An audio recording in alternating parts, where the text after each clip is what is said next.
په اذکارو او په معصوره دعاګانو کې بله دا دعا د دواړو جهانو د سالار د سردار محمد رسول الله مبارک سره نقل ده. دا دعا لنډم ده او معصوره دعا ده، د مبارک غوښتې ده او د سره نقل ده.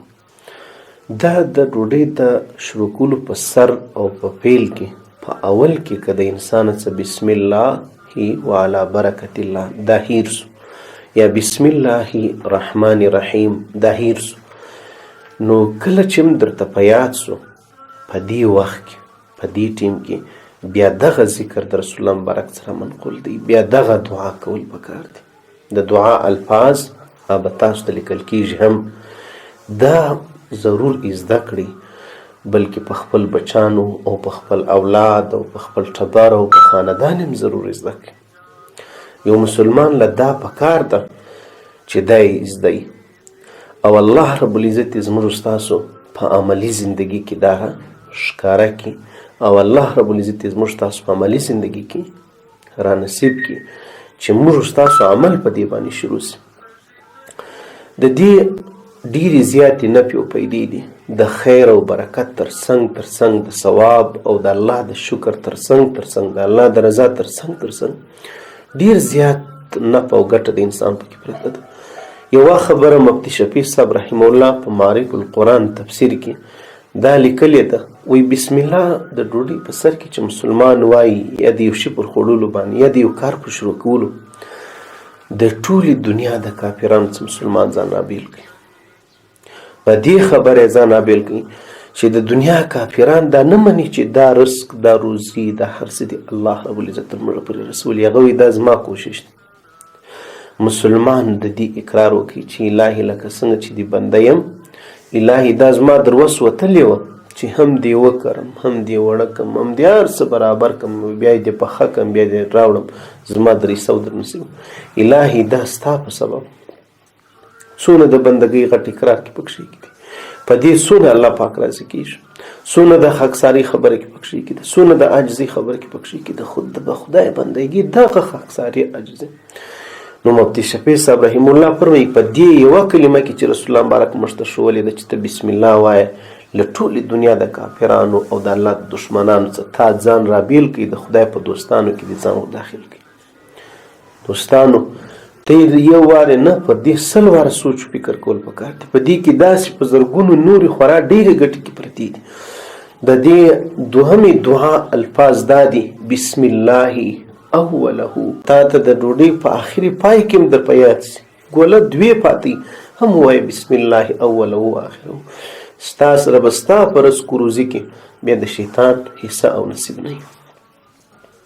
څونه غټه خبره ده ګرانو عزتمند ورونو. دغه 2 الفاظ 3 الفاظ او په هغه وخت کې کول او په یادېدل، بس دا یو څو ورځې عملي مشق غواړي، انشاءالله د ټول عمر لپاره به د خیر او برکت په نصیب کېږي. چې په دې کې کوم ثوابونه دي چې د دې کومه نفع او پیدا ده هغه ته خامخا به نصیب کېږي. زموږ د بعضې خلکو سوچونه ډېر کمزوري، هغه دا وایي په بسم الله کې به نو څه برکت دی.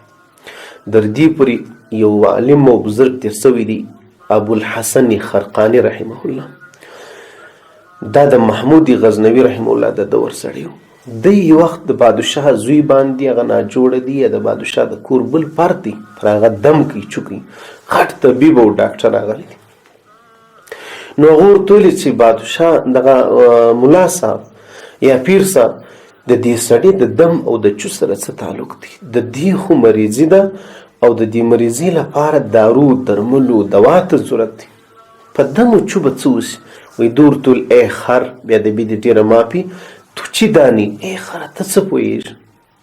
وایي په دې وخت کې هغه مسلمان نو هغه چې دا ډاکټر و، نو هغه ته چې په ډک محفل کې دا وویل سلو، ډېر زیات غوسه ورلله، مخ یې وپړسېدی، رنګ یې سور سو او خشم ورلی، غوسه ورلی، قهر ورلی. ساتکې ما بعد دې بزرګ وایي پوښتنه ځینې وکړه چې سړی په تا څه وشو؟ ولې دې حالاتو تغییر وکړي؟ ته ورته ته نه پوهېږې چې تا ما ته څه وویل؟ هغه ورته څه مو درته ویل؟ ولې هغه خبره ای خر تو چې دانې ای خره ته څه پوهې؟ تا ما ته خر وویل، بیا د بي د ډي نه ماتې او زه په هېڅ نه پوهېږم.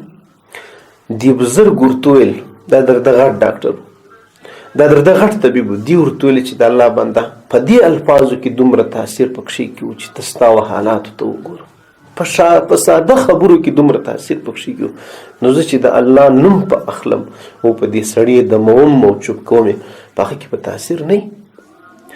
نو ګرانو عزتمند ورونو، په بسم الله الرحمن الرحیم کې چې کومه نفع پیدا ده، کومه پیدا پرته ده، دا څه به موږ نه به نصیبه کېږو.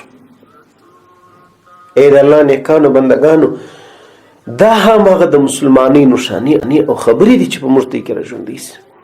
تاسو او زه خپله د ځان او د ټول امت لپاره دا دعا غواړو چې یا الله دا خبرې موږ ته په عملي زندګي کې را نصیب کړه. ووایاست چې امین.